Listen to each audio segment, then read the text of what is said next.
Tere tulemast Musta kassitaru lugemisse Jäärad. Siin on lugemine teile nädalaks 29. detsember kuni 4. jaanuar.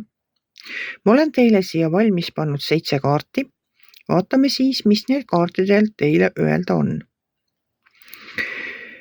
No nädala alguses on maailmakaart, et mingi ajajärg saab läbi. Te ei ole väga rahul sellega, mis siin läbi saab. Teil on nagu süda valutab selle pärast. Ma arvan, et pigem ikka selle pärast, mis nagu läbi on saanud. Et meil saab aasta siin läbi, võib-olla teil on kahju sellest, et aasta läbi saab, võib-olla läheb mõni inimene teie elust ära. Sest mulle tundub, et sellist südamevalu saab valmistada ainult väga lähedane inimene. Et teil on tõesti nagu südamevalu siin nädala alguses, aasta lõpus. Aga see läheb üle, et see läheb kohe üle, sest kõrval on müntide äss ja müntide äss ütleb, et kõik on väga hästi. Teil seisab ees mingi otsus. Te peaksite tegema otsuse. Keegi pakub teile õppimist, kas kursustele minemist, enese täiendamist.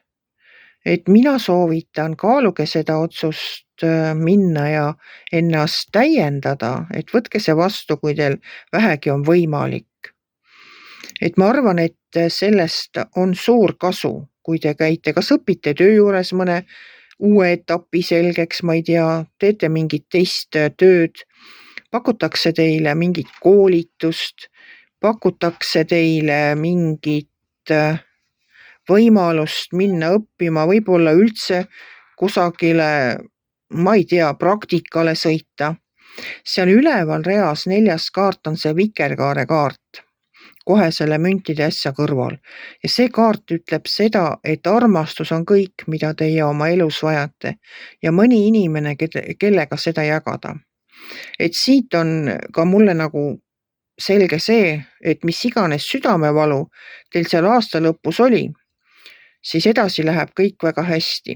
Ja kui te võtate vastu õige otsuse, sest otsus tuleb teil teha, ja näiteks lähete õppima või teete mingisuguse muu otsuse, siis igal juhul tuleb see teile kasuks. Et ärge nii väga kahelge, sest ma ei näe siin halba nagu sellel uuel aastal küll, vähemalt mitte aasta alguses, mingisuguseid negatiivseid sõnumeid ma siin ei näe. Aga ma olen võtnud teile välja ka ühe kaardi oma inglitaro kaardipakist ja vaatame, milline kaart siis teile selleks nädalaks tuli. See on Miikaeli äss. Ja mis ütleb Miikaeli äss? Suurepärane uus idee, ära lase takistusel enda edasiliikumist pidurdada, lahenda suhtlusprobleemid teistega. No võib-olla see südamevalu ongi siis põhjustatud. No ma arvan, et sellist südamevalu saavad teha ainult väga lähedased inimesed. Et lahendage see ära ja uuel aastal ongi kõik väga-väga hästi. Mul on siin ka teine kaart võetud teile ja see on nagu karma kaardipakk. See kaardipakk on nagu karma tervendamise kaardipakk. Et vaatame siis, kus kohas teil king pigistab kaartide arvates. Mis on sellel karma tervendamise kaardil siis teile öelda? Nojah. No põhimõtteliselt teie energia, tervendage oma energiat, vot see on see, kuidas te vibreerite. Et rohkem armastust ja rohkem häid sõnu iseendale. Et jah, tõstke oma vibratsioon ülesse.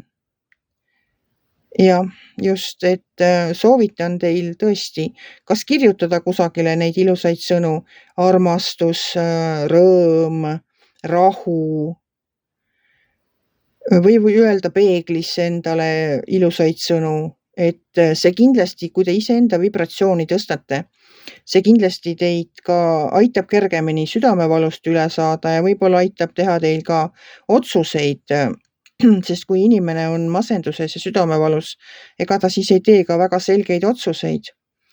Et lihtsalt oma vibratsiooni saate te tõsta nii, et te iseendale sisendate ilusaid sõnu ja armastus, rahu, rõõm, selgus, rikkus, miks mitte. Kõik sellised ilusad asjad tõstavad teie vibratsiooni. Aga mina tänan teid, olgu teil väga-väga ilus aasta lõpp. Olgu ilus aasta lõpp ja tulgu ka imeline uute algustega uus aasta. Kui teile minu lugemine meeldis, ärge olge kitsi. Pange ikka like, pöial üles, võite ka kommenteerida ja kohtume järgmisel nädalal.